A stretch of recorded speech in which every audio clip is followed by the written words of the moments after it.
we go.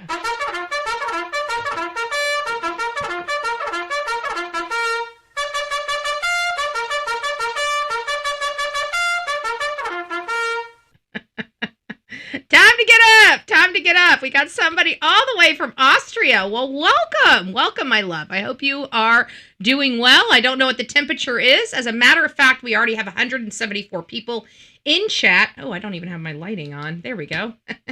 Getting a little dark over here. We got about 174 people in chat. If you guys wouldn't mind going out there and hitting that thumbs up button.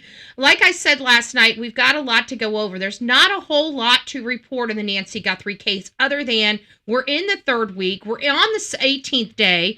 The poor lady hasn't been found. Who took Grandma, right? I mean, it sounds a little crazy, but who took Grandma? This case really does defy logic, and everything that we as true crime content creators and consumers of content, true crime content, are baffled by this case. We're baffled by this case because a lot of the stuff that helps guide us throughout this is statistics, plain and simple. Statistics guide a lot of what we do here in the on this show and in the true crime genre. In this case right here, when you try to apply a random burglary, robbery gone bad, right? It doesn't fit. Why? Because the behaviors of criminals are to rob houses during the day when they know people are not there. Okay? We also have his behavior on the outside of that home. He was very nonchalant. He went up to that camera 2-3 times trying to get it down, even going and grabbing some shrubbery and stuff to see if he could yank it off the wall. And this was pretty interesting because he's back and forth. And every time you get in front of the camera, it picks up, because I just changed the batteries in mine. Picks up for a few seconds. I don't have my phone here. I'm going to have to go grab that. I need that. But it picks up, I think it picks up like 2 seconds. 5 seconds, something like that. I can't remember. I was going to look and give you guys an accurate statement, but I don't know. But it picks up a few seconds. So every time that few seconds stops, then the next time you move, it picks up another image of you. I had to turn it off during Christmas because I had all of those, swingy thingies, the blow up stuff, the new decorations. Once upon a time, your decorations had to be bulky. Well, now they've got air and they blow this stuff up, and you can take something that folds down to, a little box size and blow it up into a 6-foot, something, right? And so those things sway with the wind. So I had to turn the cameras off on the front of the house because every 5 seconds I was getting ding, ding, ding, ding, ding, ding, ding, ding, all day long. It was dinging. It was driving me nuts. And so it was the movement of these things that were dancing in the wind, right? So he was comfortable. The inflatables. Thank you, baby love. That's what I'm talking about. Hey, Mayflower, it's nice to see you. Bittersweet Nothing, YouTuber, all the people that are in chat, it's nice to see you. If you guys are just coming in, please come in. Hit that thumbs up button. We've got a lot to go over. Like this video. Comment in the chat. Come and tell us where you're from. Share and comment and subscribe.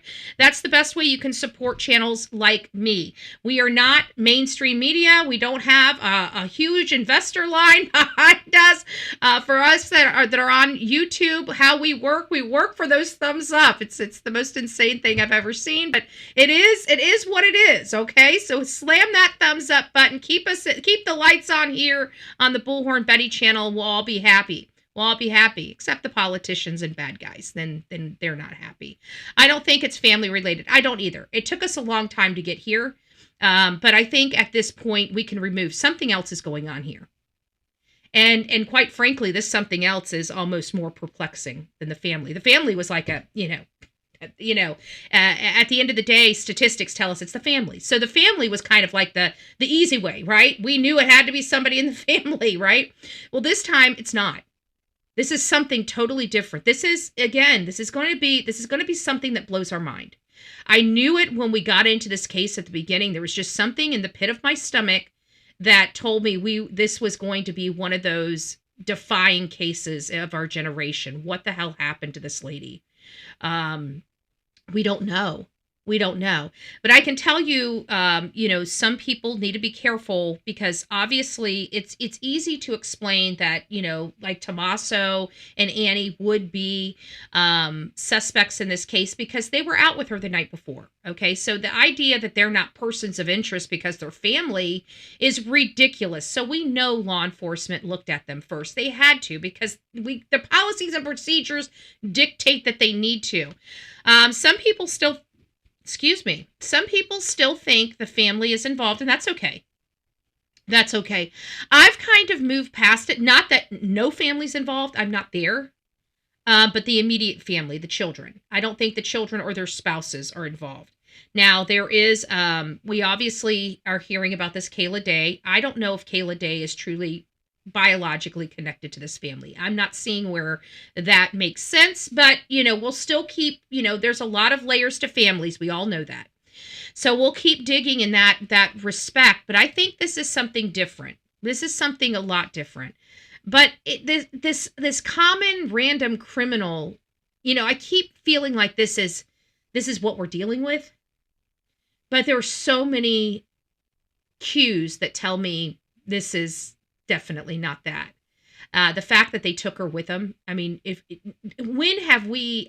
Can somebody just name me? I don't know if there is. I did do the research. We did it here live about the statistics of burglaries gone bad or robberies gone bad rather, and they take the victim with them. Like it's rare. Like so rare, it's probably a 0.0, like a billionth, 1 in a billionth percentile, like rare. So not that it doesn't happen. It has happened. Obviously, it's happened before. At least once. I mean, it is something that they say rare. They didn't say never happened before, right? So we have to apply the standard that it has happened before. What were the reasons? I don't know. I couldn't find it. So we're in a situation where it looks like maybe that's what they want it to look like, a burglary or a robbery. But I don't think that's what we have here. Because one, why would this person take the camera? If you're there for a burglary, you get spooked because somebody's home. Why they're doing it in the middle of the night, I don't know. Even if he were to get spooked and pull that firearm out and go pew, they're not saying, oh crap, let me bag this up and take it with me. Okay. Typically when you have a situation like that, and I'm not trying to sound insensitive at all. Okay, folks, I'm not. I understand this is a human being and other victims that we're talking about are real human beings, but I'm just trying to make sure that you guys understand typical burglaries and robberies, especially when there's violence involved. Say the burglar was shocked or spooked because somebody came out of the room and they thought they were in an empty house, something like that. Well, they get spooked, they pick something up, they track them over the head, they shoot them, they stab them, whatever the case may be, and they run out the door. They're not sitting around for 41 minutes at somebody's stinking property. It just doesn't happen like that. Okay, we've watched enough cases over the years to know that that's not how this works. So that's why it's so perplexing and hard to believe that this is somehow some robbery that's gone bad. Because typically robberies of private residents don't happen in the middle of the night. Because of this very specific reason. A homeowner gets up and shoots you, right? But people have broken into houses to rob them at night. And they've broken into the houses to rob them during the day. Predominantly more so during the day, because what do robbers not want? They do not want people there, okay? They don't want to be stopped from their score. So they're going to do it with the path of least resistance. They don't want people there. If people are there, it complicates the situation. So are we really looking at a burglary gone wrong, robbery gone wrong? It's hard for me to say yes, that's what we're looking at here. I don't believe it.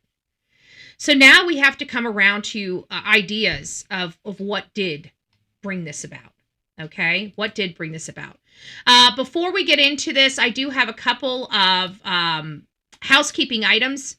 We do have a little girl in Alabama that is missing. And typically when we have breaking news cases on top of breaking news cases, we take a little bit of a few moments. Good morning, Turkey Man. we take a few moments and we just learn about a new case, even though we're not going to take a deep dive into it. This is important. This is an important case. I truly believe after everything I've read about this case just recently, it sounds like mommy's already in jail. This child's bed was burnt, and this child has been missing for longer than she has been reported missing for. So this is a clear indicator that this child, and I know people hate me jumping to the end of the line, but we've been doing this long enough that we can kind of make heads or tails of cases fairly quickly. That's why when we're looking at something like Nancy's, we're like, okay, yeah, this ain't making sense.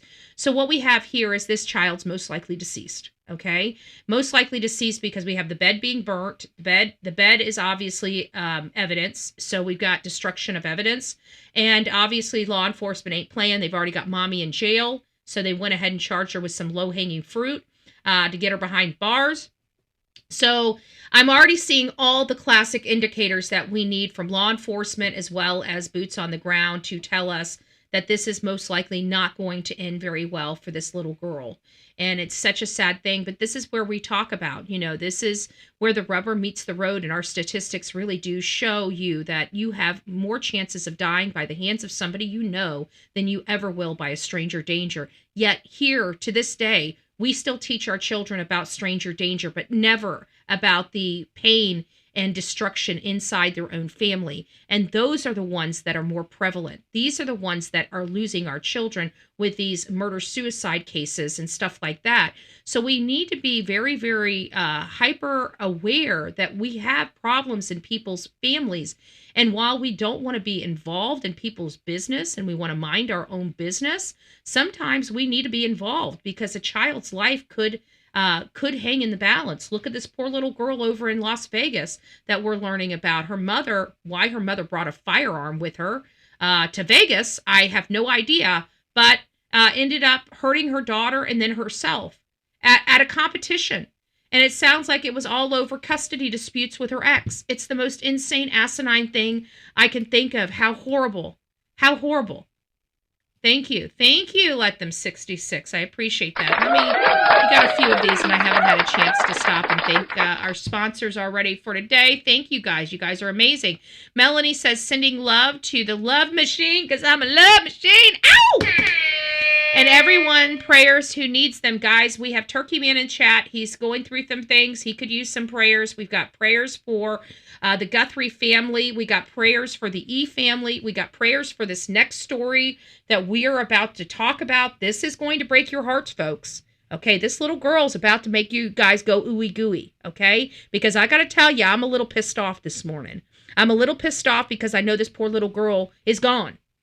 And I'm very thankful law enforcement got her mama behind jail. I'm just saying. So we need to pray for this little girl's family and friends. They're waking up today, probably with the realization, or not just today, but when this child was reported missing, with the realization that this child may not come home.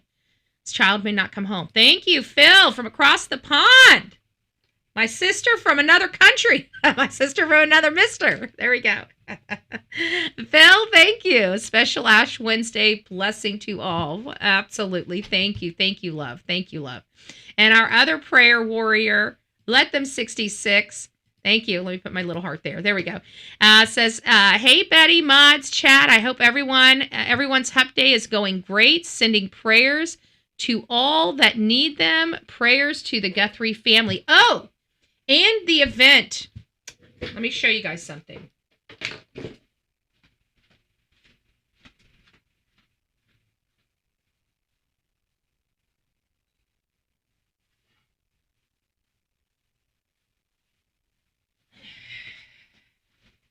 We got two things that are going to be raffled off at our event. It's free. It's free. Our Sumner County event. We've got three things that are going to be raffled. Oh, I forgot the other one. And one of them is because I made a mistake. And the other ones are little coffee cup koozie little things with little cups. It's not a big, thing, but it's something you can take your coffee with you. It's cute and it's anyways. So I accidentally I didn't make the mistake. I bought this in the right size. This cute little dress. Look at that. Cute little dress, right? I brought it in the right size. So whoever's going to be out there, it's a medium.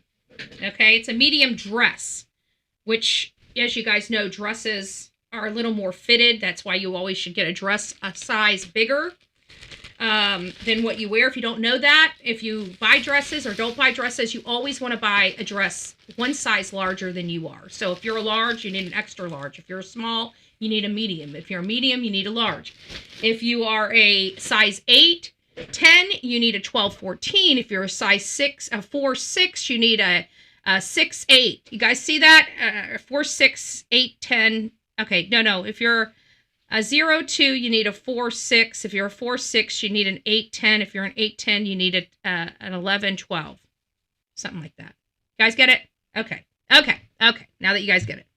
I think it's 10 and 11. That's right. That's off numbers. Whatever, however it goes. Anyways, this is a medium dress. It looks almost like a tennis dress, type of thing. So I forgot. I meant to send this back and get a refund, but I didn't. And this I spent a lot of money on, and more than I usually spend at Shein. So this cost me like $25 for this little dress right here. So I don't want to take it and send it to Goodwill. So I'm going to bring it out with me to the event. And if we have a medium person that wants a new dress, come up and say, hey, I want a new dress. I will give you the new dress. Okay. So I'm going to give it to a coffee club member just to let you know. So it's either going to Goodwill or going to one of you guys. But since we have the event, it's easier to hand it out to one of you guys. And I'll have to show you guys. And we got 2 little coffee container things. One's green, one's pink. Obviously, show colors, not the exact show colors, but you guys get the gist. You guys get the gist of it. All right, so let's get back to this little girl. Alabama regarding the disappearance of toddler Genesis Reed. Authorities did confirm that on February 16th, 2026, around 3:10 in the morning, Adrienne Reed, Genesis's mother, called authorities and reported her missing, saying that she had walked out the front door. A thorough search of the area was conducted, however, that yielded no results. Authorities say that the mom has been giving false and inconsistent reports and statements, and she is now claiming that a woman named Mariah, who's known to frequent the area and go to local bars, may have taken Genesis. Adrienne provided no other information about this Mariah woman, just a brief description that. And she doesn't look like the most up. I mean, not that she's the worst. She's a beautiful young lady. I mean, for her to be in this situation is ultra horrible. But again, we got a burned bed. We've got destruction of evidence, and we got a mom in jail right now. And there's her mom. So. Could literally describe anyone. Hey, she provided no last name, nor did she provide any way to contact this woman. Authorities say that they are fairly confident that Adrienne has been dishonest about that, but also about the fact that Genesis walked out the front door in the middle of the night. Oh, good gracious. Look at that little baby's face. Look at her face. She is gorgeous. Golly, this is hard. This is tough work. I got to tell you, this is tough work. We will bring a few. Oh, what is this? Oh, thank you. Thank you so much. I will be bringing a few things that are Sebastian Army and BHB merch to give away at the gathering. Oh, great. I got some things too. Thank you. Did you get this? I did. I'm going to wear it tomorrow. Actually, not tomorrow. Tomorrow's Thursday. I'm wearing it Friday. It's my outfit. I've got it on the bed. I've already got my week's clothes out. Yes, I did get it. Thank you so much. You're going to see. I should have said publicly thank you for that, and I didn't because I was going to wear it. And I actually had it on the bed, and I was thinking about wearing it for Hump Day, and I'm like, nah, it's Friday. It's going to be a little bit colder on Friday, so I'm going to wear it on Friday. Should be anyways. Here at the house. I love it, by the way. Thank you. Thank you so much. All right, so we got Genesis. We're gonna get through these. Let me get through these real quick. The nanny all over again. As a result, authorities were able to charge her with false reporting to local law enforcement authorities. Wow. Right now, no bond has been set. However, they did say that when she does appear before a judge, they are going to be advocating for a very high bond or no bond at all, which to me is indicative that they believe that she did something to harm Genesis, and that she is likely a flight risk if she does end up bonding out of jail. Now, right now, the goal is to find Genesis Genesis authorities are saying, and to return her home, not to her mom, but to her family who wants her back. I thought it was interesting that law enforcement said that. They were about to say to bring her home to her mom, but then they changed it and said to her family who wants her to be found. Due to the fact that this is an active and ongoing investigation, authorities are not able to talk about a mattress that was found burned in a wooded area near their apartment complex. Again, a mattress burned in the area near the apartment complex. Remember last night there were rumors circulating from people in the area that stated that authorities went inside this apartment and Genesis's room was completely empty, almost that there wasn't even a bed in there. There were all Wow, completely empty. I mean, there's telltale signs, folks. They're telltale signs. So Enterprise Police charge missing girl's mother with false reporting. That beautiful baby, toddler missing. 2-year-old Genesis Reed. We can't even, it's angering. It's angering to say the least. So mother of missing girl is in jail. We're going to be monitoring this case, folks. Burned mattress. That's correct. Room almost completely empty, much like Summer Wells' room, which had very limited toys. We're probably going to find out her mom's on substances, drugs, partying, bar hopping, doing all the stuff that, you know, mothers should not be doing when they have young children in the house. But here we go again. We've got a beautiful little girl that is now missing from Alabama, and we don't know where she is. But I can guarantee you, she's 2 years old. It might be too late. She may have went into the waste. I'm sorry, but that seems to be the preferred method of disposal for young children from parents these days. I mean, we've sat and watched several landfill searches. One that produced some. Actually, I've watched many that produced results if they took the time to keep going.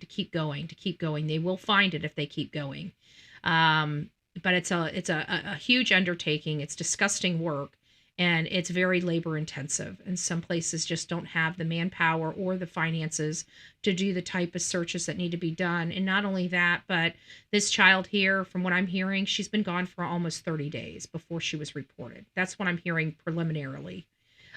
So this is not a good case whatsoever. That's what's making me already formulate my opinion that this child's deceased. Something happened inside that home. Don't know what. But everything that I'm seeing is indicative that this child's deceased and that law enforcement knows this child's deceased. So we'll keep monitoring it. And then lastly, on another side note, before we dive into the Nancy Guthrie case, is related to the Idaho 4. Do you guys remember that crazy psychic that thought that this teacher from Washington State University was having an affair with Kaylee Gonzalez, and she was the one that murdered Kaylee Gonzalez and her friends, and I'm telling you, there were some people out there that got crazy. I mean, absolutely, totally insane with their statements on the Idaho 4. Like, I couldn't even play with the type of crazy statements that they were coming up with. That's why as soon as I got out there, when I realized that house was not what we thought it was, and that this was a much different situation, you know, I went ahead and called it immediately, told my audience, look, guys, this is somebody we're not even looking at. It's much like what I said in this case when we first started this case. I told you guys, we can look at Tommaso, but I have a funny feeling this case right here is going to end up is going to be somebody that we're not even looking at, and we're going to be shocked when we find out who it is and what it was all for. I made that statement way up front in this case. I knew that the Nancy Guthrie case was going to be wild. There's just sometimes you just know. And sometimes you kind of sit back and wait and look but I just knew that this case was going to be a logic defying case, much like the Idaho 4. This was a logic defying case. When does some stranger hunt human beings down and stalk them and then prey upon them until they're dead? I mean, that's the Idaho 4 case in a nutshell. I mean, he's a whack job. He's a wackadoo. Anyways, this psychic person named Ashley Gillard, she's a TikToker. She's the one that accused this Rebecca Schofield. I don't even know where this damn teacher came from. She never came up in anything that we were discussing. She never came up with anything that we were going over. Like, I don't know. It's like this lady, this Ashley Gillard lady, like literally pulled this lady out of her butt. I don't even know where this lady came from. I had never even heard of Rebecca Schofield until she started saying that this lady, and I remember saying, we're not going into that. There's no way that this teacher all the way over here is doing this. Not only that, we had already known, was learning about Kaylee and her best friend and everything. She was not a gay woman. She was in a relationship with Jack, and she loved Jack, and they were having problems, and they split up. But you know what? At the end of the day, it sounds like they were getting back together, and or eventually getting back together. Even Kaylee's mom says she knows that Jack would have ended up being her grandchildren's father. Like, she knew it, and we have to remember that. So I thought this was interesting. This is finally being set because you guys remember all of this happened in 2021. This is insane that we're still have reminiscences of the Idaho 4 still going to trial. So this hasn't even been set for trial yet, folks. It's going to trial. So I finally found this. I know we've been talking about Nancy. I haven't had an opportunity to give you guys any updates on anything else. So I forced myself this morning, since we got a little slower, night and day yesterday at Nancy Guthrie's house, that we had time to fit this in the show. So I just thought I'd let you know the crazy TikTok psychic lady is going to court to find her fate. She's already been found culpable. This is only damages. They're only going to court to find out the financial damages of this psychic Ashley TikToker person's what she's responsible for, what her damages are. So she's already been found as responsible for this defamation. So what is the ultimate damage to the career of this teacher? What this teacher had gone through. It was a brutal, I have to imagine she was getting calls. She's being stalked. She was, under the microscope, was something that probably terrified this lady. And they have to take that into consideration when they're assessing the damages from this TikToker. And I can guarantee this TikToker doesn't have insurance, media insurance, or likewise, and probably is out there, and she's going to end up having to file bankruptcy because of this. You guys have to be very careful being on these. We have standards, and we can be sued. Okay? We can be sued. That's why I'm adamant about following everything properly. These are my opinions. I'm entitled to my opinions. When I go out here and say they did this or they did that, you're without having the stuff in a nutshell and it going past your opinion and becoming a fact, well, you can get yourself in a lot of trouble, folks. That's all I'm saying. All right, guys, we now know in the case of Nancy Guthrie, we have DNA. And we had detrimental information yesterday in the case, okay? That detrimental information in the case of this 84-year-old grandmother that was ripped from her home in the middle of the night by a freaking masked gunman, a scary, stinking masked gunman. We see blood dripping. We don't know whose blood that is. Well, we do know whose blood that is. The blood's Nancy's blood. They're saying that that's the only blood that they're finding in this house. They found DNA, but they were very, very cautious not to have us think that it was blood. So that means the DNA come from a different motivation, a different reason. Was it touch DNA? We're going to get into it. Like I was saying last night when we did our live, today's going to be the day. Did you hear about the book, Betty? Yes. Are you talking about the kidnapping thing? Yeah. And I don't think that, I remember doing stuff like that when I was a kid. You don't ever think, I think people's changed their ways, over the years, but we used to joke around. There's a book out that was written, I can't remember, and it was, or an article out, and it was describing some of the behaviors of the kids when they were young, and their aunt, they were staying at their mom's house and their aunt took them over to Phoenix, and she's like, oh, I'm going to kidnap you and take you over to Phoenix. And so about halfway over to, okay, Turkey Man, go ahead and say it. I'll monitor this. And then when they went over to Phoenix, she about halfway to Phoenix, she would call her mom and say, Aunt so-and-so kidnapped us, Mommy. And she's like, well, I'm going to miss you dearly. I'll be there in a few days to pick you back up, right?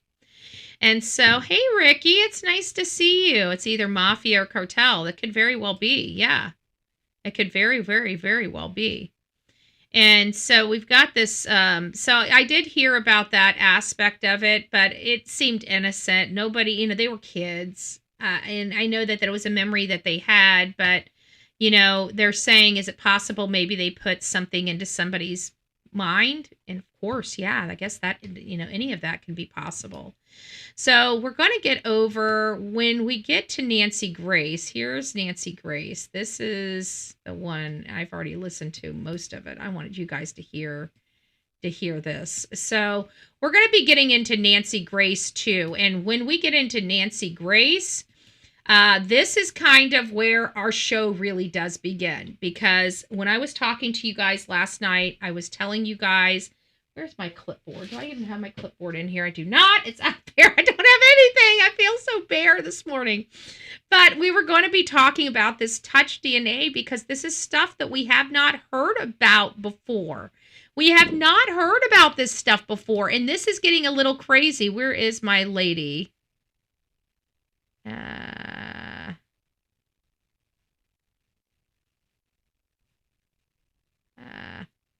There she is. There she is. That's the lady I want. This is where we're going to be talking. We're going to be right down here. You guys need to hear this. You guys need to hear this. So we're going to be getting into the DNA conversation. Wild stuff. And I think it goes directly to what we were talking about with the DNA profile at the property. Is the pacemaker fuel give a signal if a person... Yes. So the pacemaker, from my understanding, will emit a signal whether the person is dead or alive. Yes. I got what you were saying. But yes, from my understanding, that pacemaker battery will last 10 to 15 years. So it will emit signal for, depending on how long she's had that particular pacemaker in her heart for. That will depend on when she needs to have that replaced or the battery replaced in there. But that will emit signal whether she's dead or alive. So I think that's what you were asking. If it was, yeah, they should be able to get that signal.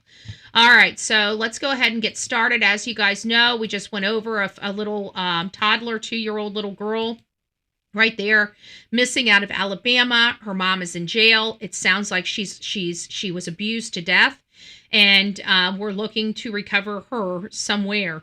They don't know where, but they do have the mom behind bars. Now we're over to the DNA conversation, but we've got like 2 videos to get to before we get to the meat and potatoes of our conversation, which is going to be this touch DNA, and not just touch DNA, the transfer of touch DNA. It's fascinating. It's wild, and it's not boring to understand. It's not boring to understand at all, and I think you guys are going to want to be informed. So if you guys are just coming in, you're swiping up, you see my beautiful face on your screen, stop. Come on into the chat.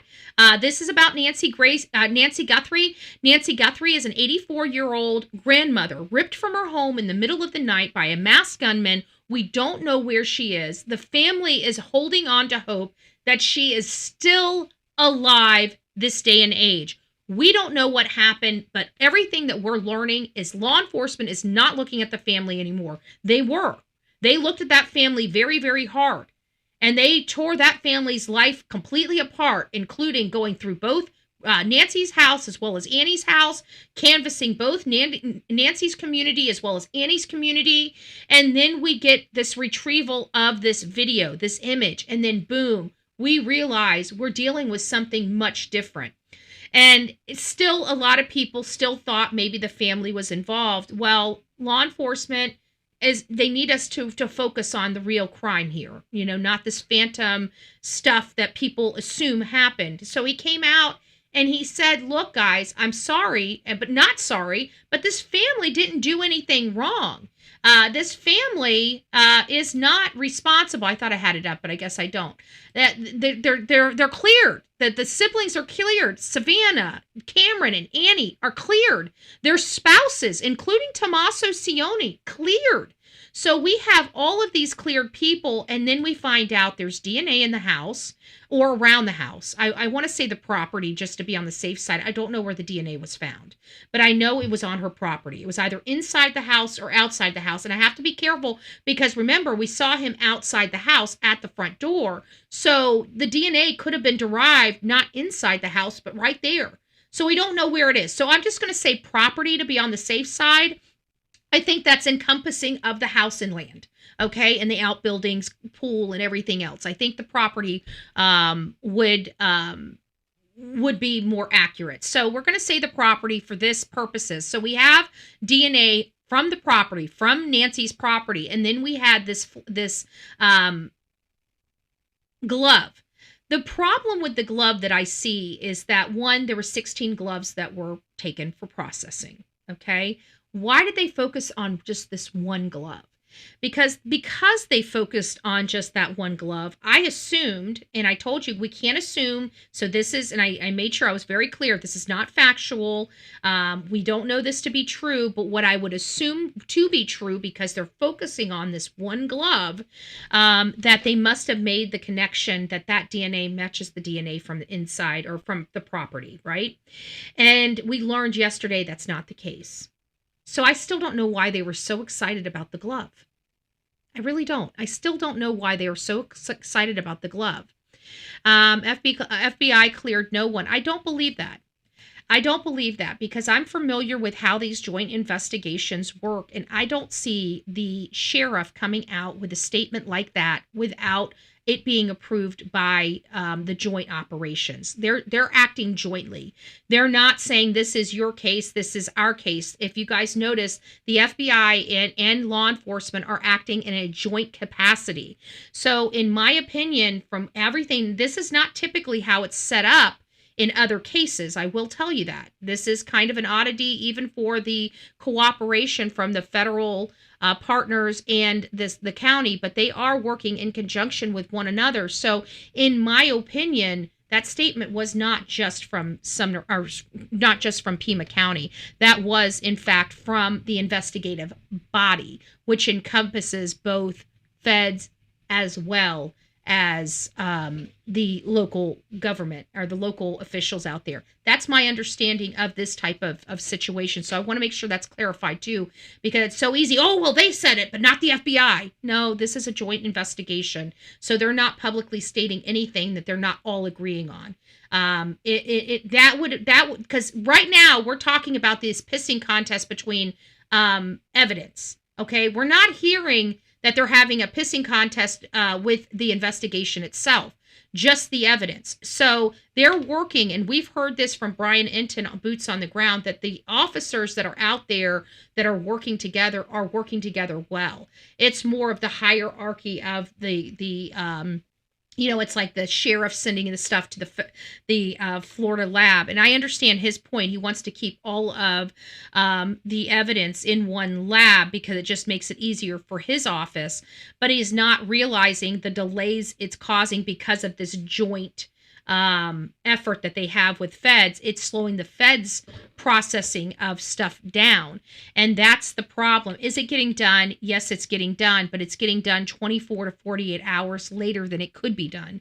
And when you're fighting against the clock and you believe somebody is alive and you're fighting against a clock that they could lose their life, you would think that 24 to 48 hour turnaround time, anything that can increase that to maybe an hour or two or less time than that would be more beneficial, not just to the case, but to the victim that you believe his life is in jeopardy. So we've got a lot of situations here that doesn't bode with what we're hearing. So we do know there is a struggle between the feds and the local police or local sheriff's office, but it seems like they're very minor in nature from where I stand, despite them being blown out. I mean, there are some problems, but like the sheriff said, you're dealing with 400 different agents here. Okay. And when you have that many people, you're going to find people that are going to just butt heads because personalities just don't jive. Okay. Some personality, and let's face it, in law enforcement, what do? You get a lot of arrogance. You get a lot of people that know better than anybody else, and they will go to the mattress over everything that they believe, right? It's much like us here in the true crime genre. We go to the mattress. When we know something, we go to the mattress for it. Now, I guess the headline today is that they ran the glove that was found near the scene through the FBI database and no match came back. But there is some activity and there are, more leads to look into. So in terms of where the investigation goes from here, let's check in with our team in Tucson. It's News Nation's Jessica Cartalia this hour, who's reporting live there from Nancy's home. So that was obviously a disappointment to some who've been watching, but like I say, there's more to it. So what's the latest from there?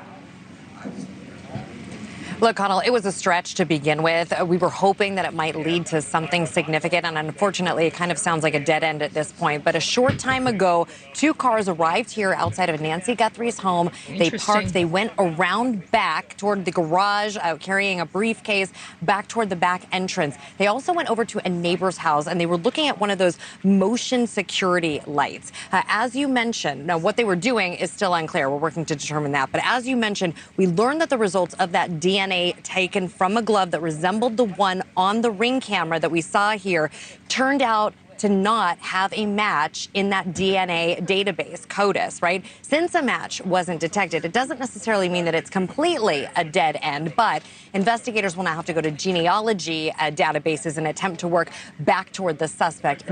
I think it's pretty interesting because they're not giving up hope on this one specific glove out of the 16 gloves, which is just wild for me.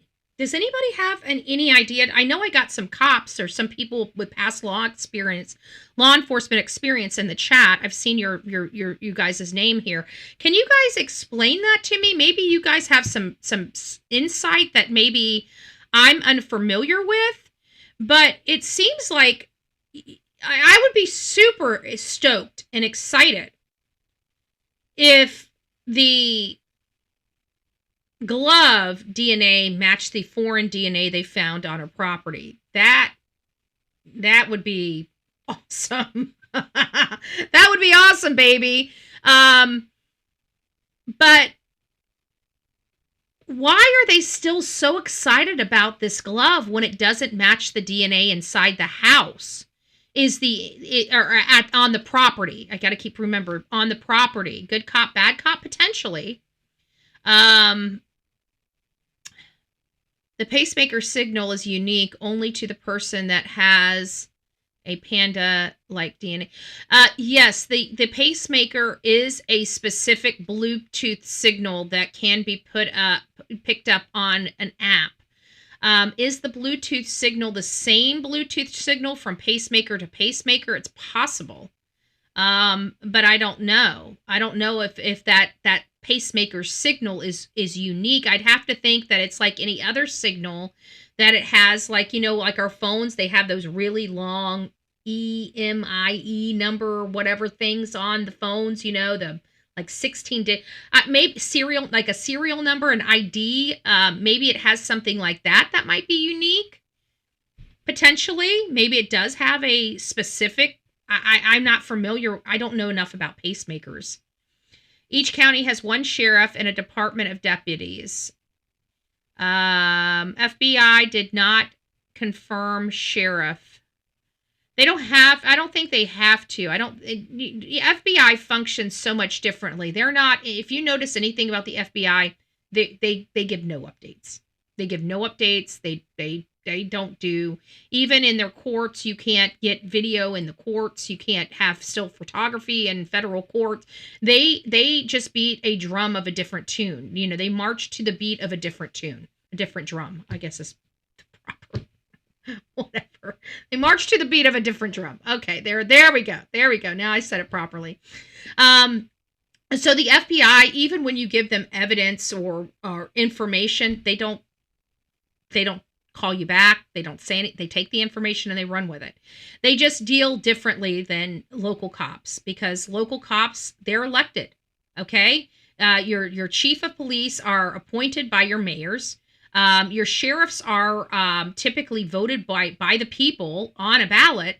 So, the FBI agents are not. They don't give, it's like think of it like this. It's like mainstream media and social media. Mainstream media walks on eggshells in the community they're in because they're scared to upset their government and not be 86th from interviews or be punished somehow, whereas social media doesn't have that ability because we don't have, that connection with that area. It's kind of like that. Like FBI comes in and they just don't give a crap. Like they don't care about your feelings. They don't care about this. They're coming in here to do a job. They're not going to acknowledge. They're not going to support. They're not going to write another statement and say, oh yeah, by the way, we definitely agree and support what Sheriff Chris Nanos has said. Thank you for your time. Thank you for your attention to this matter. We don't get that from the FBI. So if you guys are thinking that this statement was not also with the FBI, then, I can't make you think that, but I can tell you from my experience it is. So, you can take what you will from it. But I'm not here to convince you one way or another. I'm just here to try to be as honest as I possibly can. And I feel like some people hear statements, but anybody who's been in law enforcement can typically tell you when you have a joint investigation, there's not a whole lot. I mean, you're all FBI and the local cops are at round tables together. Okay. They're making these decisions together. These are not decisions that are coming lightly. These are not decisions that are one-sided. This was a statement that was prepared. This is not something that came directly from the sheriff's mouth. Okay, this was a prepared statement that was put out. That's important because prepared statements means they went through a lot of hands before they were published to the public. So I'm just saying you guys can think of the way you want to, but in my opinion, when the sheriff came out with that statement, that was encompassing of their statement as well as FBI, period. Okay, so I'm letting you know. You can assume differently, and that's fine, but I'm just letting you know that your assumption is most likely wrong. Don't know what to say. That way. However, if that suspect is not from here, possibly in Mexico or has family members in Mexico, it may not find a match at all. Additionally, we have confirmed that the FBI is going to many different gun stores here in the Tucson area. They have 40 photos of suspects. They also have 40 names. They're asking employees, hey, do you recognize any of these names? Have you seen any of these people coming in here? Checking receipts as well, trying to determine if someone says, if you want to learn about the signal stiffer, which is blue fly, I suggest everyone watch Nancy Grace. Oh, no, we're getting there, Legally Blonde. That's where the majority of our, that's where the inspiration of this show came from, was Nancy Grace. So you don't even have to leave. We're going to be getting right to it. It's not this one. We have this one to go over, but it's this one right here. This is Nancy Grace's from yesterday. We will be going over it. We got a lot of great information on that, but more importantly, this Touch DNA. I'm glad you watched it. So you're more involved in this because Legally Blonde, you're gonna know where we're going because it has to do with this the Touch DNA. This transfer of Touch DNA is mind blowing for me, absolutely mind blowing. So we're gonna get to that in just a second. Thank you so much for being here. But we're gonna be segueing right into that. Purchased a firearm at one of those stores months ago. Additionally, Walmart here checking receipts as well. So maybe this has been planning for months. See, I always try to grab some little nuggets, some little nuggets. Yeah, lethally. But this is kind of lethally blonde. What did I say? Legally blonde. Sorry. I'm so sorry. I don't think Nancy Grace is my sister child. I don't know what else to say. I mean, I love Nancy Grace. I think she's just, yeah, I love bold women. I love bold. If you know anything about me, the people that I idolize the most are very, very bold women, right? And I think Nancy's a bold woman. Trying to determine if someone purchased a firearm at one of those stores months ago. Additionally, months ago. Walmart How did they hear it months ago? Months ago. Months ago. So they're looking back months ago. This is important, folks. This is important. This is it. The little nuggets of information we didn't have before. Okay, months ago. Let me write this down. Months ago. Months ago. So this person, they believe this person's had this gun for months, potentially. Potentially. Interesting. That's one way to put it. The filters. Arizona area and Tucson area Turkey, specifically I will ask her to also open the phones. sells guns. Not at every location, but at some specifically. Pima County Sheriff's Office now says all members have been cleared of suspects, members of the Guthrie family. We're also learning that investigators are working with Walmart management specifically to develop leads because that backpack the suspect is wearing, we know, was sold at Walmart. It's not just the backpack. I think that the majority of all this stuff was at Walmart. I mean, think about it. The ski mask, it's a generic ski mask. I'm certain that they can buy the ski mask at Walmart. These black nitrile gloves, I'm confident can be purchased at Walmart. You've got this Ozark 25-liter hike pack backpack. It's purchased from Walmart. And then you had the holster, again, purchased from Walmart. It sounds like just about everything on this person is a Walmart item. So I don't assume, I mean, I guess we could assume that he purchased all of these things at the same time. But is it possible that the individual was employee of Walmart at one time? It's possible.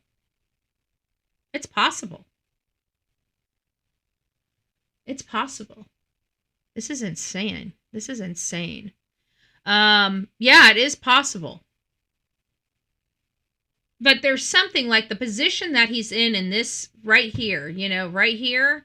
This right here, the way he's holding this reminds me of like a construction worker, a phone company worker where it has the belt, where they rest their hand right there as they're talking to the customer. That's kind of the position that I'm seeing here. So I believe this person has been in the construction industry at some point, just by the way he's holding that holster or positioning that holster, because it's something that I've seen personally out in the field when I've done construction work, you know? So, and I even used my own tool pouch, which I still have down here, as an example, because that's the way I've positioned my hand when I've been out there working in the field, you know? So interesting stuff. So Walmart coming into play, Guthrie family being off the hook coming into play, description of the suspect wearing that Walmart backpack as well. So a lot of different things happening today, Connell, as far as new leads that we're hearing about. Nothing as of this point. All right, Jess. Jessica Cartalia is live for us in Tucson. Thank you for... So there you guys have it, you know. This is just an interesting situation where, like, just the 15th, we're hearing nobody has been cleared, and then literally the next day, shame on you for not using your journalistic. It's like, you know, well, first of all, I was never. This can't really come back on this channel too much because we were never.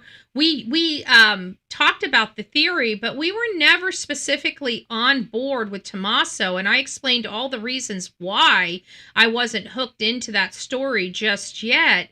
But at the end of the day, to shame people for looking at that aspect when we're looking at all the information that we're looking at, you know, is, in my opinion, wrong, because they were the ones giving us information saying nobody's cleared. And we still knew that Tommaso and Annie were the last to see their mother. So any normal person that is statistical or knowledgeable in statistics would be thinking that, you know, Tommaso and Annie are definitely in play. They took their car, they canvassed their neighborhood twice, and the sheriff is screaming, look, they're not cleared. And then the very next day coming and shaming everybody, like, shame on you, you're cruel. It's like, wait, what are you talking about? You know? And so I felt bad because I understand why people were running with the story. It does make sense. It does bode with good journalism. It does bode with statistics. But to come right out and say that it is him is the wrong aspect. To say he may be is appropriate because in all fairness, he may have been the prime suspect in this case because of his proximity to the mom. When he last saw her, that he drove her home, that he walked her in the house, people on the outside, because we deal with, like we just started the show with a 2-year-old little girl that's most likely deceased at the hands of her mother. A 2-year-old baby, like we're parent, like gaga goo goo. We love 2-year-old kids. Yeah, we understand that they get complicated. It's part of life, So we know the atrocities that brew inside the home. So naturally, us in the true crime community, because it is so prevalent of the atrocities inside the home, naturally we start, eyeballing these people that are in and around this, because we trust nobody. We've learned in this business, we've learned doing this job, you trust nobody. You trust no one. You trust no one until you know that they are off the hook. You don't trust mamas. You don't trust daddies. You don't trust aunties. You don't trust uncles. You don't trust cousins. You don't trust grandma or grandpa. You don't trust a single person when you let the case earn that trust. Like if a mom's clear, the case will show you the mom's clear. With Sebastian Rogers' case, I didn't trust anybody. I didn't trust Seth. I didn't trust Katie. I didn't trust Chris. I trust nobody, right? And then over time of doing the work and realizing, wait a minute, we got some serious problems here and it ain't the dad, right? Then you start realizing, okay, who are the real people that we need to be focusing on? It's not the dad, right?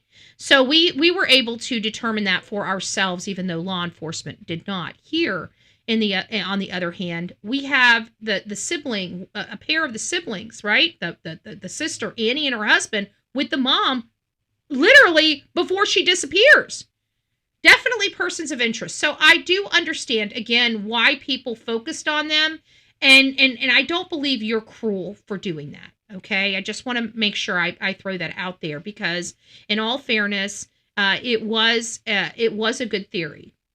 So don't be shamed into having good theories and those good theories didn't pan out.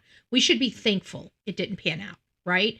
The idea that a family member did this to their 84-year-old disabled and feeble mother, I'm telling you, is disgusting, right? In this scenario, I'm so much happier looking at a third party who done it than somebody immediately in this woman's family, especially somebody that she just broke bread with. That breaks my heart. That story breaks my heart. This whole story breaks my heart, but that one rips it in two, right? This being a third party, some monster, some animal unconnected to this lady is a little more palatable, in my opinion. Hey, Magga, it's nice to see you, love. I hope you're doing well. So that's kind of where we are in all of this. OG, oh, thank you. Love and prayers to Nancy. We love you and we'll continue to pray to bring you home. Oh, that is so sweet. Thank you so much for the positive vibes. Thank you. I appreciate that. Let me put a little heart there. So here's the next one. This is Megyn Kelly. Again, there's just some people I'm just not a fan of, but they do a great job. And I don't want to, dog them. I don't think it's fair for me to dog them because, these people, in all fairness, probably don't like me and they could probably rip me a new asshole too up on screen, right? So, I don't want to dog them, but in the same sense, there's just been some distaste over the years that maybe I probably should put in check and get over. It happened 5 years ago, 5-6 years ago at this point. So, how long is old Bullhorn Betty going to keep harping on the same thing? So here's Megyn Kelly. She's got, I like this lady here. This lady, she got a deeper voice than I She's so beautiful. And then you get her, hey, yeah, typical cop. But anyways, great people, great show, great information. And that's what it's about. Hold on, I don't want this. Hold on, let me get up here. Give me just a second. Okay, here it is. This is what you guys were talking about. Here's the book. I know some people were just talking about the book. All right, so this is why we pulled it up. This is about the book. Whoever, raise your hand or whatever, whoever was talking about the book earlier in the show, and I told you we would get there. This was it. This was it.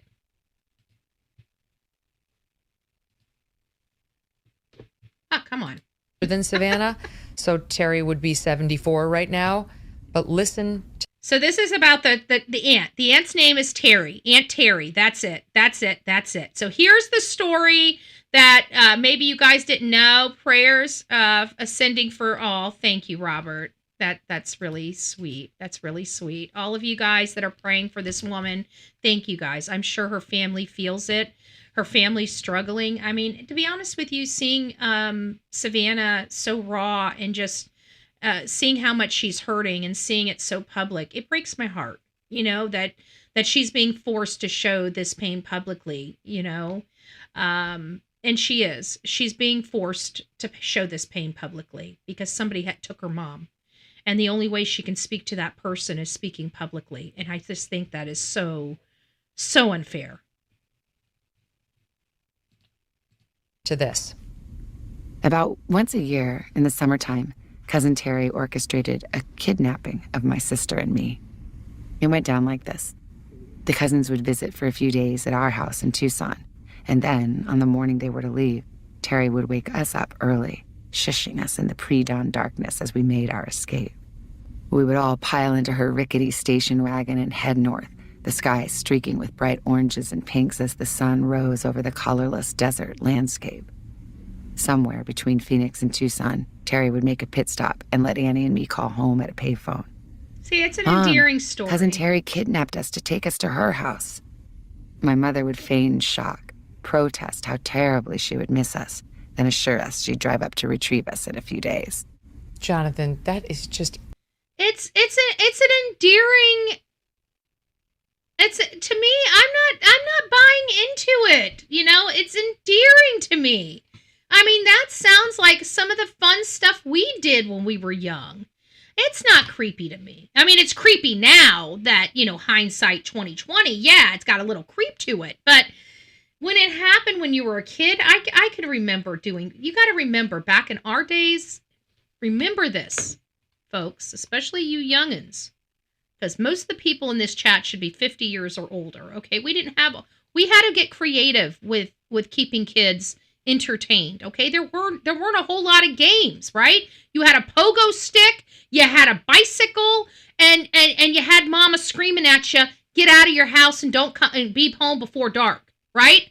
She got to clean the house, get your ass out of the house and come be home before dark, right? That was our life growing up. We weren't sitting in our bedrooms playing stupid video games. Okay? So to keep kids entertained, you had to do things that entertain them, that gave them that. So I don't know. I mean, yeah, hindsight, it's creepy now, but I think the story itself is enduring. And I remember my first, I think I was 7 years old. I remember telling my mommy, I'm running away to my grandpa's house. It's just, and hula hoops. Yes, we forgot about the hula hoops. Thank you, Boogie. Thank you. We didn't have a lot, folks, okay?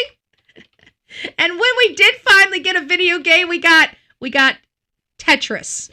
I just want to put that into do do do do do do do do do do do do do do. Right? We get Tetris. So we have to remember that, folks. It's just I mean, creepy, yeah, now that your hindsight's 2020 and you're looking back on this story about a kidnapping and then her mom's kidnapped, all of these things. I mean, it's just got to be hard for her. Did this inspire somebody? Did somebody read this book and say, ooh, I want to go kidnap her mom? Maybe that's what we need to do. Some psycho, like, we got a lot of crazy people in this world. We truly need to bring the insane asylum back, folks. I'm sorry, but these people, there's some people out there that should not be walking amongst us, but they're not criminals. They will become criminals because their mental illness is going unchecked and they're going to hurt somebody. The Atari, that's it. That's it. That was the game. That was it. Atari, Tetris. It was the most boring thing, but we all thought it was cool. It was the coolest thing we've ever seen. And before that, we had the old Macintosh computers that had the floppy disk and SimCity. And SimCity was, it's not the SimCity we have today. I will tell you that. It's not the SimCity we have today. So, just to let you know.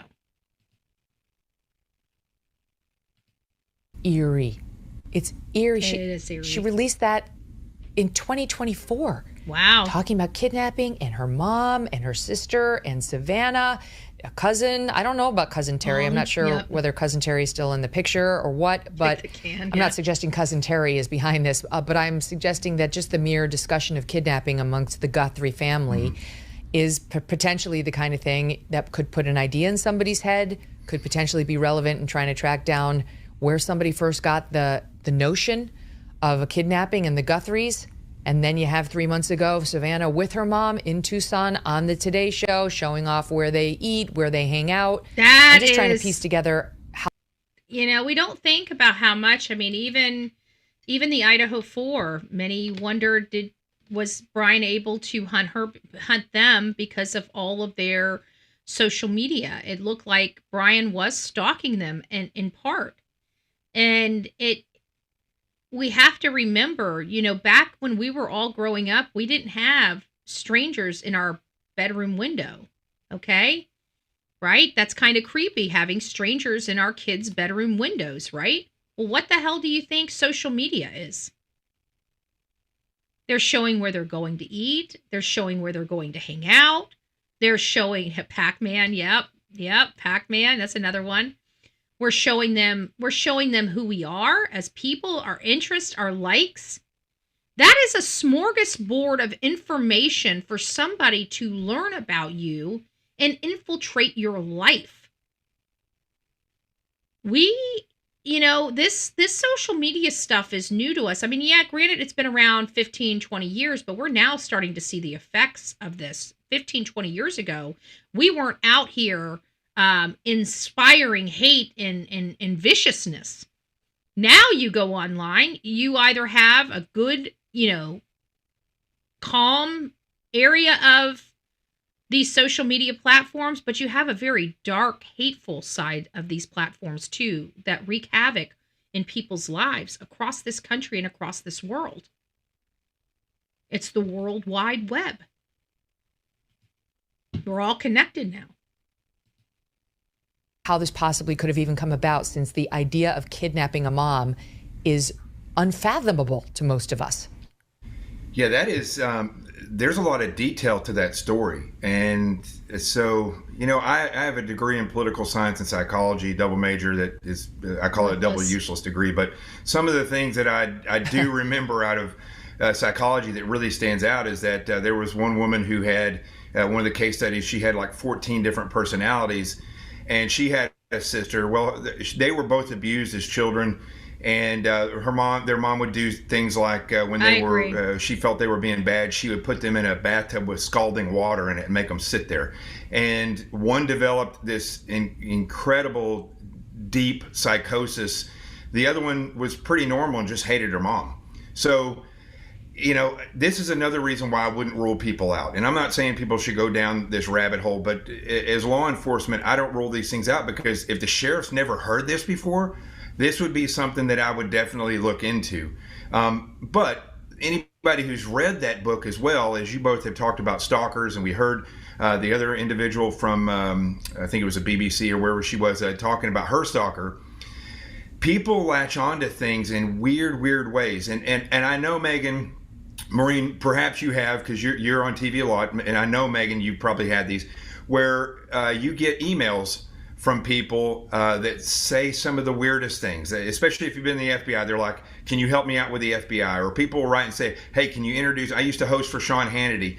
on the radio. I was his fill-in host, and people would write. I forget Sean Hannity was on the radio. Like, Sean Hannity has really come up. He's worked his ass off. Write me and say, hey, can you get me in touch with Hannity? I got to tell him these things, right? Right. Well, that's not realistic. Oh, sure. And so I think when we look at, again, the totality of that show that was on there, it showed where Nancy lives. It talked about Savannah. And then there's this book out. This is kind of a striking coincidence, which does happen sometimes, but a striking coincidence I think needs to be looked into. And so they gave them basically the map to their a map to their home, a map to their life, and look for somebody that is, because I can tell you, I've been stalked before. I was stalked by Queen Bee's channel. Queen Bee and her channel stalked me. They stalked me physically, in person. They drove by my house. They went to court hearings. They showed up at my searches halfway across the country. They were reporting back to this lady. They were stalking me. They had me under constant surveillance online and offline. And I got to tell you, it was the most uncomfortable feeling. It is the most hopeless feeling you can ever be, because there's nothing anybody can really do. And no matter what they say, there's nothing they can do. Who was I going to sue? Queen Bee lives in Illinois. She's sending these people to my house. You know? She's sending people to my house. Her team is putting maps to my house. Every time I went and stayed at a hotel, they would stalk and release. They wanted somebody to hurt me. Physically hurt me or my property. And I got to tell you, it's unnerving. And then that was something that I knew. It's the ones you don't know. It's the Idaho 4s. It's this, where you're kind of letting people into your own home and not even realizing you're letting people into your own home. And people really do stalk you. They really do see your life and say, oh, she shouldn't have that. Let's ruin that. People will do that. Is this what happened to her? Is this the reason why we're in this situation? I don't want to say it is, because I don't think that Savannah should be blaming herself. Because at the end of the day, it's the people that do this. It's Queen Bee and all those people on her channel that did this to me and other people. Not just me. I was only one of many victims.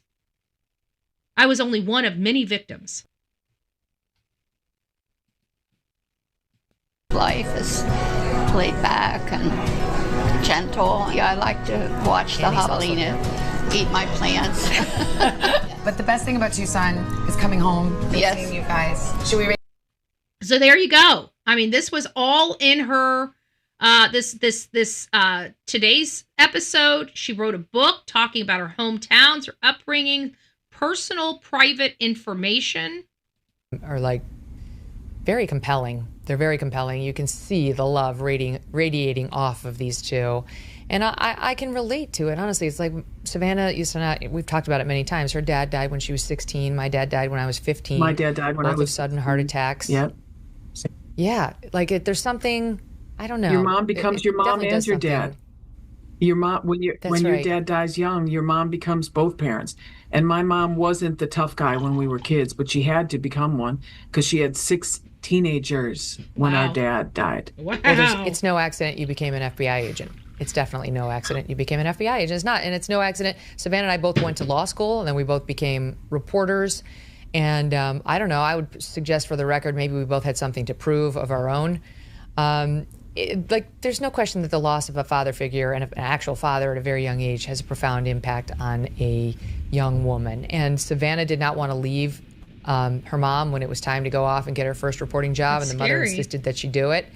I understand that too. It was like I had it more when I went to college. I felt so bad because I was the third kid and I did not want to leave my mom alone at all. You know, I knew she'd be alone. And I did. My mom said, "You're going. Like, get out. This is it. I insist." And I went. And so it's incredibly sad and it's incredibly awful to think that something as sweet as a segment with her mom could possibly have played a role in the mom's targeting. And that's the reality of it. Did it play a role? I mean, we're all feeling like this person had some knowledge of this family, but what if that knowledge of this family was just research, like what we do when we have true crime cases?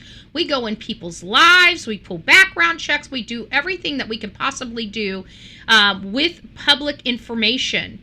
And that's what is so great about web sleuths, is we kind of, just keep going and keep going. We work our way through a lot of stuff and find out a lot about people.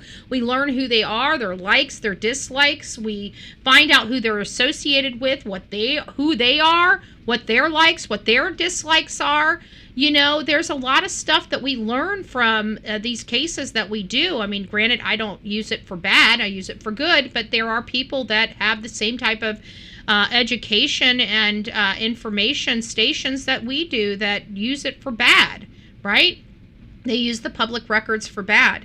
And is this what we're looking at here? I can tell you we're looking at something. It's just not coming into focus yet. We know something bad happened, but we don't know the why. That's what is so perplexing. If we can figure out the why, we can figure out the who. If we can figure out the why, we can figure out the who. We haven't gotten to the why yet. And is it because of Savannah's notoriety? I don't know. But this is interesting. This is interesting. Comparing an STR profile to an... Guys, the DNA is being compared on many, many different levels. So, Tammy Ballard, you're saying that now the same type of test has to be run on the same DNA. So they're talking about, this is the aspect of Nancy Grace's show. Let me just give you guys a little bit of background information as we approach this segment of the show. So this is what our topic of conversation was that I told you about last night. The touch DNA. The transfer of touch DNA. This is it. This is the most interesting stuff I think I've heard in a really long time. When it comes to DNA, I have to be honest with you, the conversation typically can put me to sleep. But this has me excited, okay? It has me excited. It has me feeling good.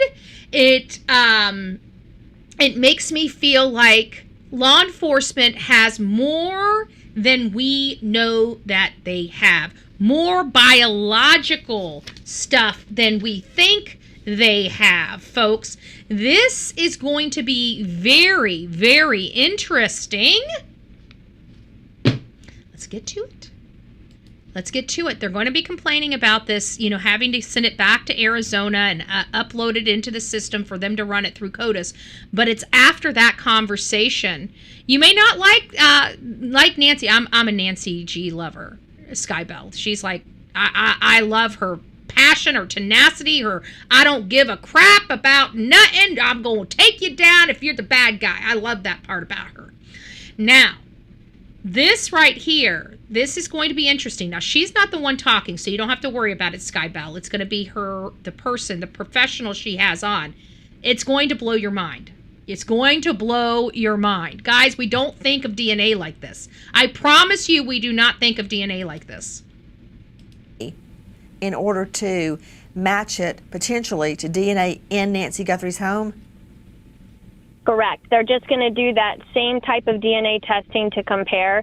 That's not saying they can't do additional testing also, but for now they would be looking at comparing an STR profile to an STR profile, apples to apples.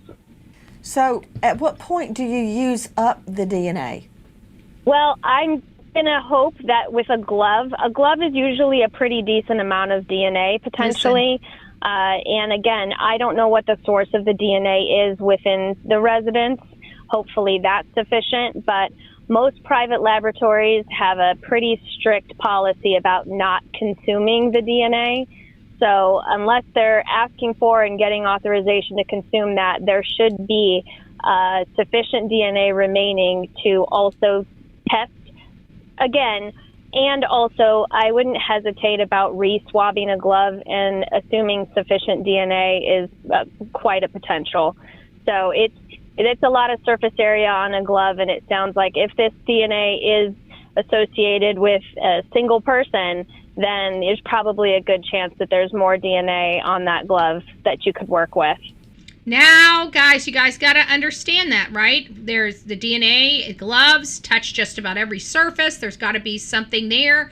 It's not even that. We're not even getting to the stuff that's making me excited yet.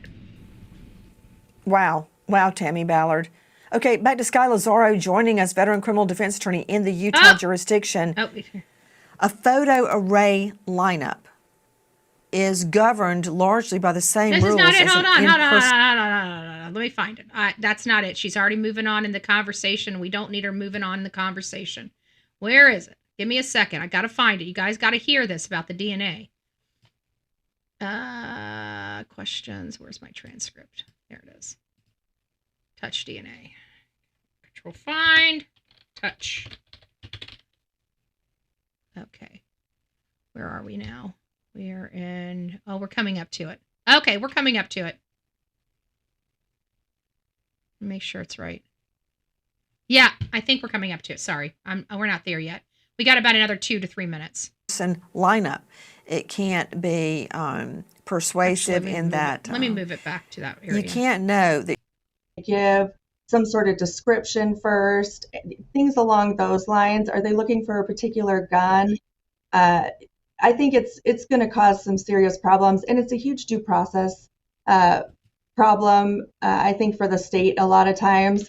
And we see eyewitness or convictions based on eyewitness testimony thrown out all the time. If you look at a lot of the Wait a minute, Sky Lazaro, I'm not talking about eyewitness testimony. I'm talking about the constitutionality of a photo array lineup, which I personally have brought into evidence many, many, many times. And I've never had a problematic issue with them.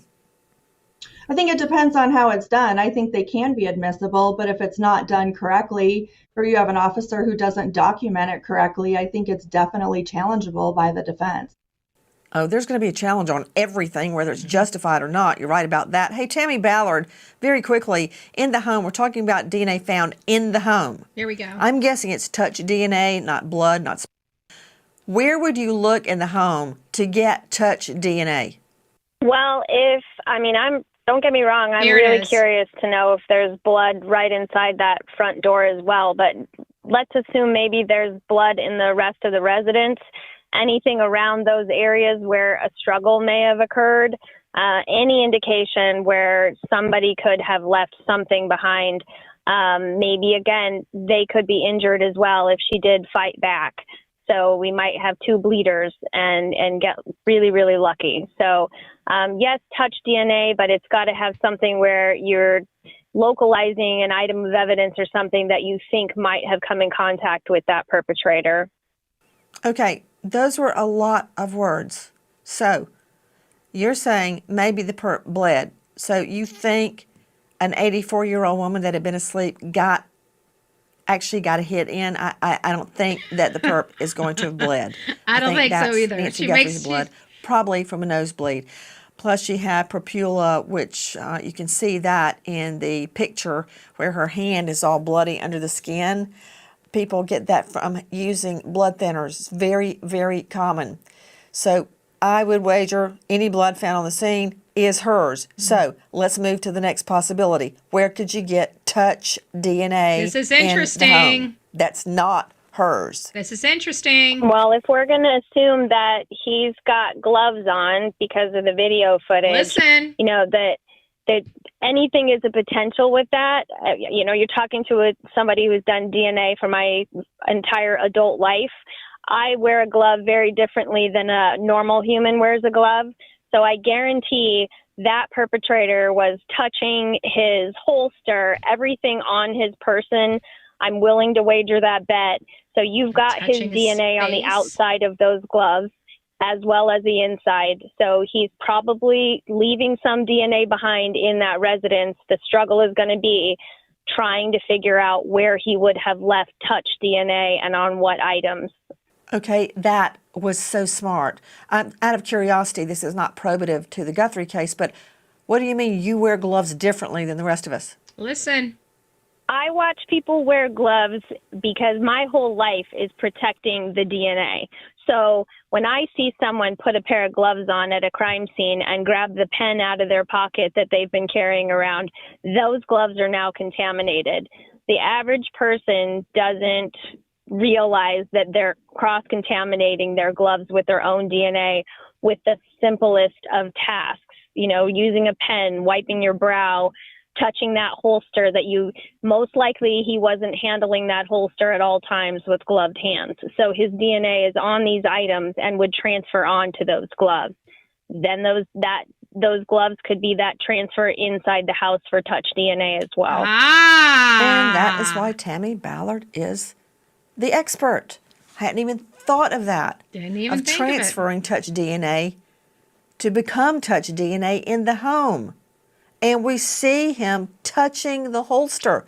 So you're talking about his DNA being on that holster potentially. Remember, he most likely, when he went to Walmart and picked up the backpack and picked up the holster, he most likely touched all of that with his bare hands. Why? Because he was in a store. He's not going to go in there masked and gloved. He's going to go in there like a normal person. And then you take these gloves, you put these gloves on, you're touching your face, you're touching your ski mask, you're touching your gun that you had your hands all over. So you got all of this touch DNA on everything. Your clothes, he had to zip up his jacket. Did he zip up his jacket without his gloves on before? If he had, when he zipped up his jacket with gloves, guess what?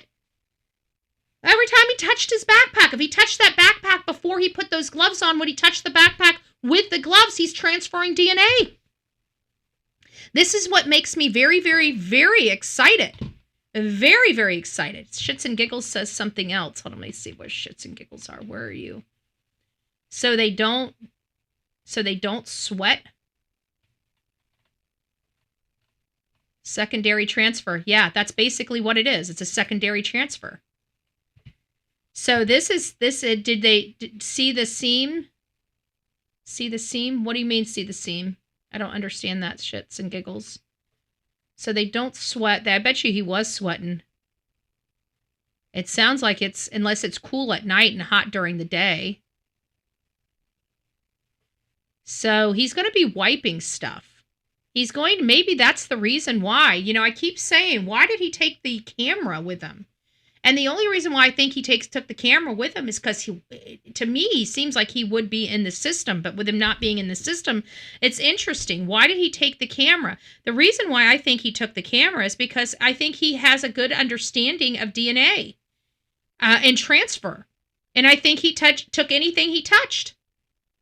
I think he got spooked by it there. I think he accidentally touched it and he realized it needed to go with him. It has never been found. The Nest camera from the front door has never been found. He touched that light that has saliva on it. And not only that, but how do we know? Because you know when you have stuff in your mouth and your mouth is open, stuff comes out, whether you mean to or not. You have saliva, spit that's coming out whenever you're doing stuff. Yeah, that's a good thing. I think they said it was 40 degrees at night, so it's pretty cold. Okay, that doesn't help. This he thought it had a SIM card too. He probably did. But I don't know too many doorbells that have. You can see the seam through the rubber gloves, like the seams of another glove, like a secondary glove on him. He probably didn't use those. It also could come from store workers stocking and handling products. It could. His hands are also thick too. Whoever has this has pretty meaty hands. You know, that's what I can say about that. So if he has self-contaminated gloves with his own DNA, then touch Nancy, wouldn't it be hard to read his DNA because they have a process of splitting DNAs apart. Actually, let me just look at that. How do they split?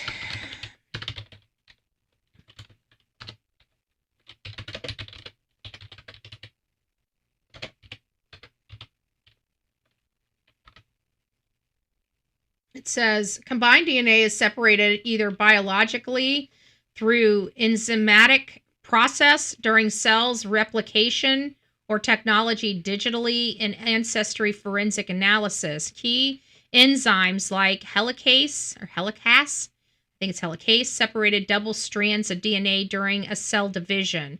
The genetic testing algorithm like SideView technology analyzed the shared DNA matches to split the inherited genetic markers into parental groups. So I don't know if that helps, but same had cloth gloves they used to wrap broken handle before casting. Interesting. So I'm not sure. Where were we? Oh yeah, we're here. What if he wiped his nose? See? What if he touched his face? Yep. What if he rolled up his sleeve or rolled down his sleeve? Yep. There is a plethora of possibilities of getting DNA. How do you go in there and figure out, Tammy Ballard, okay, see, many people would say, well, get the door handles and the light switches. But there's so much more than door handles and light switches, yep. Tammy.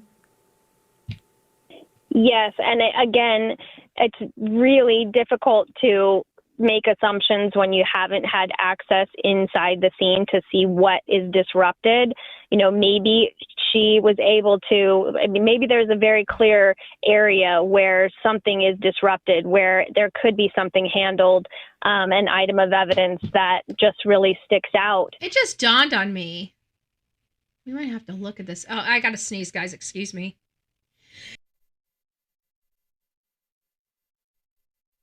Excuse me. It just dawned on me. He looked like he was coming from the side of the house, not from the driveway. Let's go back to the FBI.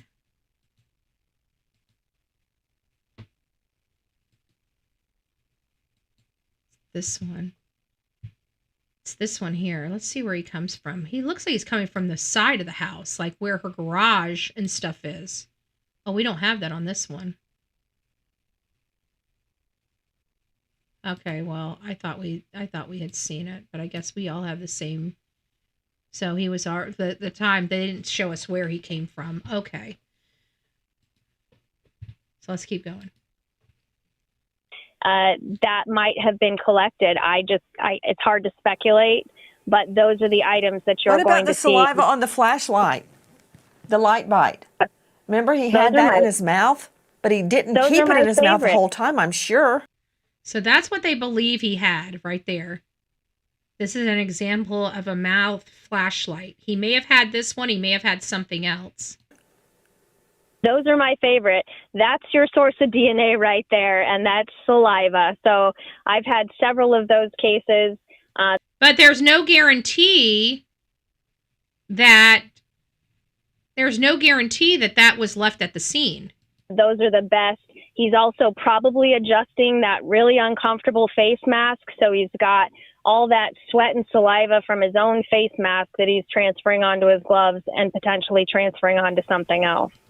So we have DNA inside the house, folks, but I thought this was the most interesting of it all, because we've been sitting here thinking this entire time, you know, the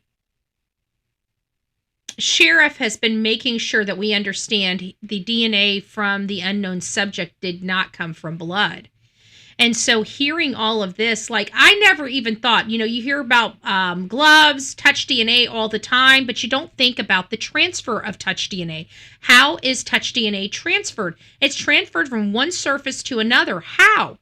Because of contamination. Even though he's wearing those gloves, he's not a trained person in a lab that when they touch something else, it's automatically changed their gloves. They keep their same gloves. He's touching his clothes. He's touching his gun. He's most likely adjusting his face mask. He's adjusting his backpack. He's taking his backpack off, putting his backpack on. These are all the types of things that transfer this DNA. And we found out that there's DNA at the property. This DNA at the property had 0 CODIS hits. The DNA at the property and the DNA on the black glove that matches what they believe is that this guy is wearing do not match. So does that imply that there was a secondary person? Or does that imply that glove is not as probative as it once appeared to be? Because they're still not giving up on this one specific glove, and it's very concerning to me. Why? Why this glove out of 16 gloves? Why? I don't know. I really don't know. So anyways, guys, we will be back later today for a more thorough show. I actually am considering setting up another show around noon today, potentially, to go over Sebastian Rogers' case. I mean, we're days away from a major event in Sumner County, and we kind of got away from it because of this breaking news case with Nancy Guthrie. And while we can tap dance, chew gum, and chat at the same time, it has been proving very difficult to talk about the Sebastian Rogers case. We do have another content creator, a well-known content creator that is going to be coming out there as well. I did find out it's not somebody that we're familiar with on the true crime genre. It's somebody that's already out there that has a huge following, and we got confirmed that they're going to be there on the 26th. So I'm very, very, very excited that we have some good people coming out there. Maybe might be able to bring some additional people to Sine Wave. We're going to have a cake, and if you guys would like to come out, please consider coming out. This is a great event. It's for a great cause. We need to honk for Sebastian. We need to bring awareness. We need to make sure the community knows that we love this little boy. We want to bring this boy home safely, and he's still missing, and we haven't forgotten about them, and we want to make sure that that community hasn't forgotten about this young man as well, because sometimes it feels like they may have. And we want to encourage law enforcement to get off their butts and get back out there in the field. Right now, we're not doing that. They're not doing that. We haven't had a press conference in almost 2 years. Enough is enough. It's time for us to rip this Band-Aid off. And if we need to, it's time for us to start going and considering legal action against Sumner County.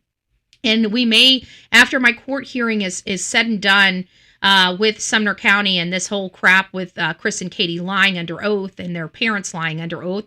Once we get through all of this, I think we're going to start raising some money to go after the county ourselves, to force them to do something here. You know, I don't know what we can do, what our ability will be. I guess we'll find out once we get with an attorney, but that's going to be phase 2. We're not done with this county yet. We're not done with this county. We're just now getting started. We never expected them to do what they chose to do, but they ultimately made a decision to violate my rights. Okay. And then they tried to corruptly, push me through a preliminary, hearing to save their ass so I couldn't sue them. So while they saved their ass so I couldn't sue them on this aspect, it doesn't stop me from suing them, first and foremost. Secondly, it pushed all of the liability over on Chris, Katie, and the Bauer Sox. So they're going to be the one that ultimately holds the bag for what they did to me. And then after that, we will go after the county and start helping push this case along, because that's where we need to be. If they want to come out and do the right thing and inform people and start actively investigating this case, you know, we'll be a little more easy to deal with. But now it's coming to true activism, because we are fighting an entire corrupted organization and government. And at the end of the day, that's what we have in Sumner County. And we need help. We need a lot of help out there. So if you guys would like to come, please come out there. We're raising our voices. We're raising our signs. We're honking for Sebastian. It's going to be coming from a place of love. I will be out there all week telling the sheriff what they should be doing and going through the case, little by slow. So we don't need to do that on the 26th. The 26th is carved out for Sebastian Rogers and advocating for him. The rest of the days are me telling law enforcement about themselves. So if you guys would like to be there to support me telling law enforcement about themselves, come on out. I don't expect it to be a whole lot of people out there during the week, but I do expect it to get very, very busy on the 26th, and that's what we want. You'll find out very quickly. I am a one-man show. I don't need an entourage to do my job.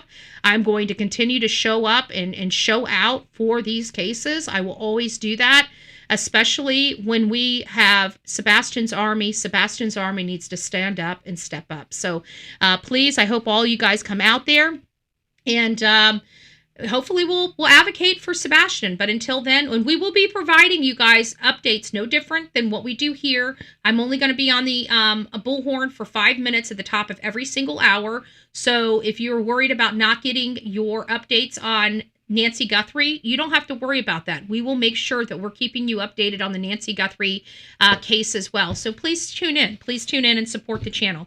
All right, guys, rock it out with your coffee beans out. Don't forget to be fearless. If you see something, say something. An ounce of prevention is worth a pound of cure. Until next time, please be safe, but more importantly, kind to one another. God bless you, and we will see you soon. Right on cue. Right on cue. She knows the outro. Come here. Come here. I gotta show them. Come here. Huh?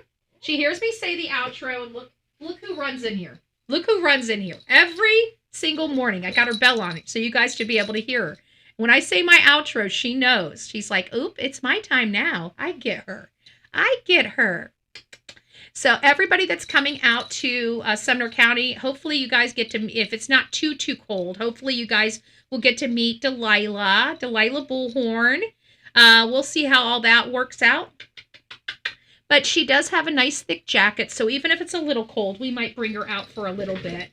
Maybe we'll bring her out for some cake. Maybe that's what we'll do. We'll see. We'll see. So if you guys want to meet the famous Delilah, you're going to have to come out to Sebastian's Army's event on the 26th, February 26th. She will be out there with me on February 26th, not any other day. And she'll only be out there with me after, around the cake time, because I think the girls are going to go pick up the cake. And they'll probably pick up the dogs with them. So whatever. We'll see how that is. Yes, it is BALL time.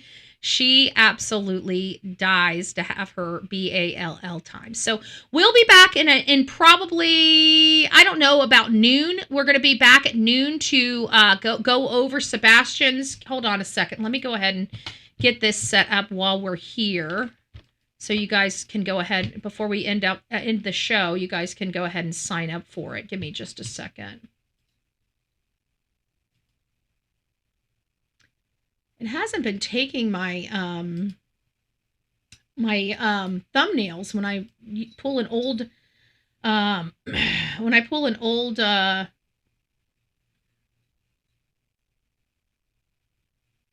going back to the beginning now. The real red flags, evidence. Let's do the real red flags. This is the vertical. I don't want a vertical stream. Okay, we'll reuse these settings. Sebastian Rogers, the event is what we'll call it. The event instructions.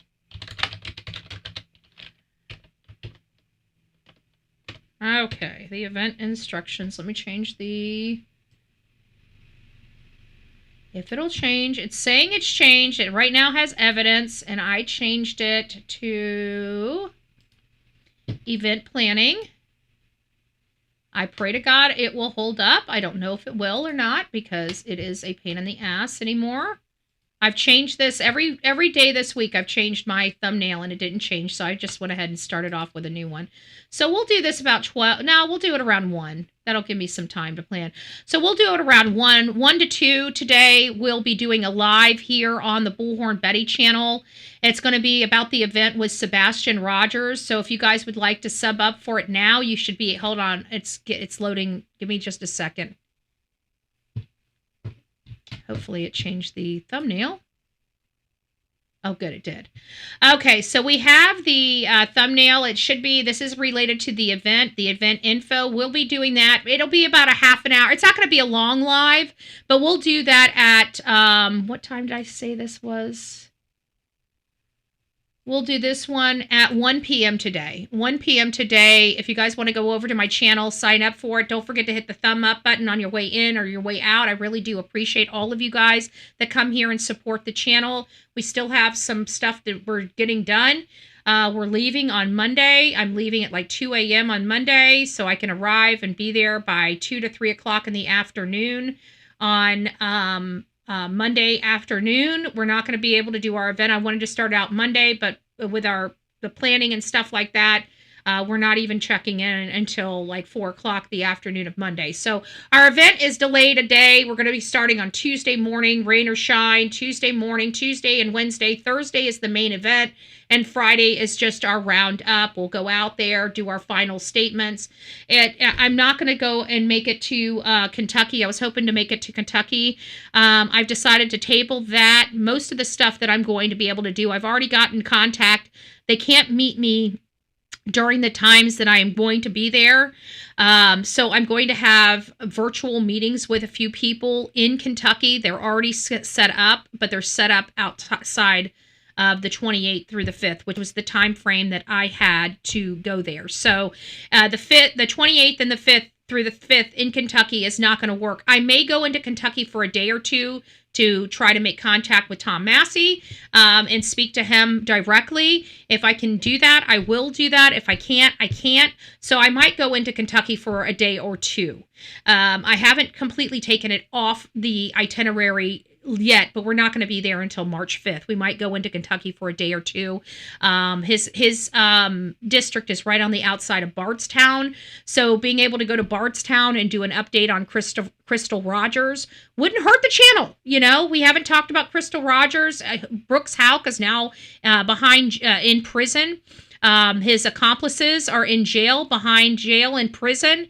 So we still have a lot to go over in Bardstown. So I may just go up there just to do another segment on Crystal Rogers' case, as well as trying to make contact with Tom Massey and see if we can get something worked out there and see if he'll be willing to interview with me. He probably won't, but who knows? You never know unless you ask. So we'll check it out. We'll check it out. We'll see what we're going to do with Kentucky. But for right now, we're going to be there until the 27th.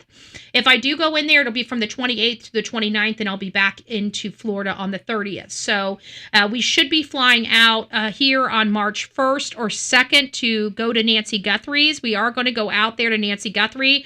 I believe Jonathan said he was going to be out there until the end of this week, and then he was going to be coming home. I think it'll be a great time for us to get out there and bring this case hopefully to fruition, and maybe we'll catch an arrest. If nothing more, we'll get out there and we'll just search for Nancy. We'll get out there in Rattlesnake Haven and do what we can to search for Nancy. I need to get a collapsible stick. I like your stick, Karen, but I think I'm going to order a collapsible stick for traveling, because when you're out there, you got to have a stick.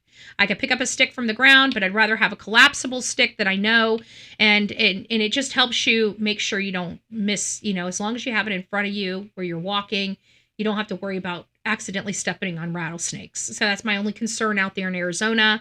And we'll start getting out there hopefully at the beginning part of March, which is going to put our stuff behind. We've got, if you guys are wondering, we did get our encoder.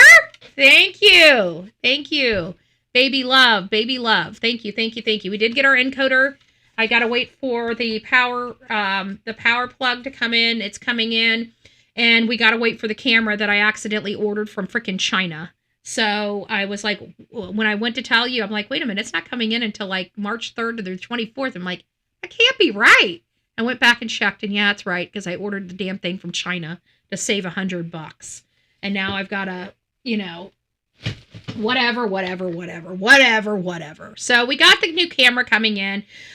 So it looks like everything's going to be ready to rock and roll April 1st. So I can start working on the website, since we can't work on the system here. But I think I'm going to, believe it or not, I'm going to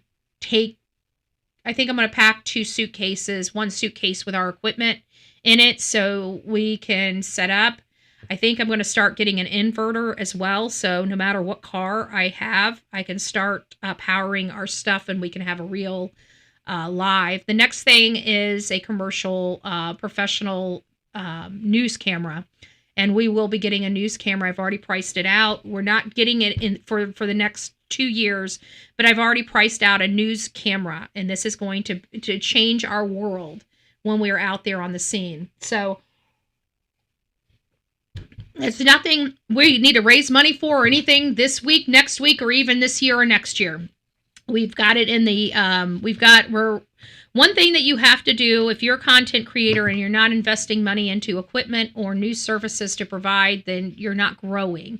Yeah, you might be making some money, but at some point that money's going to stop, right? So you need to have a growth pattern for this because we are the true crime genre. We work around the clock. It takes a lot of time and a lot of money. And that's one thing. And the way it is we crowdsource everything. And that's what makes social media so impactful and how we are able to compete with mainstream media. We're able to compete with mainstream media because of these efforts. So I'm just really, really thankful. I think by the time we get this coming up, we are going to eventually be a very recognized name in this industry. And that's what it takes, but it doesn't happen overnight. It's with a lot of work. It's with a lot of work. And so it's just getting new equipment in the office, then getting new equipment out there in the field, then it's getting, inverters so you can really run a full show with all those cameras and stuff that you see those media people out there with. That's going to be us one day. We're going to have a tent that says Bullhorn Betty. And when we come into town, they're going to know that we're coming into town. So I'm hoping that over the next 5 years, that's where we want to be. That's the next goal for the 5 years here on this show. So if you guys like that and you guys want to support it, please continue to come back. But we're doing the best we can here. I think we do amazing. We've done epic shit over the last 5 years. We've been in a plethora of documentaries for the work we've done, and we're going to continue to produce. It's just that we've had some hiccups, which kept us here for the last 2 years. And now we're kind of at the end of all of this bullshit, and we're going to be getting out there, and we're going to be continuing the work that we do out in the field. And I think it's going to start with Nancy Guthrie. So we're going to be out there beginning part of March. So rain or shine, we'll be there. Rain or shine, we'll be there for Sebastian. So keep coming back. We're going to have great content here on the Bullhorn Betty channel. God bless each and every one of you, and we will see you soon.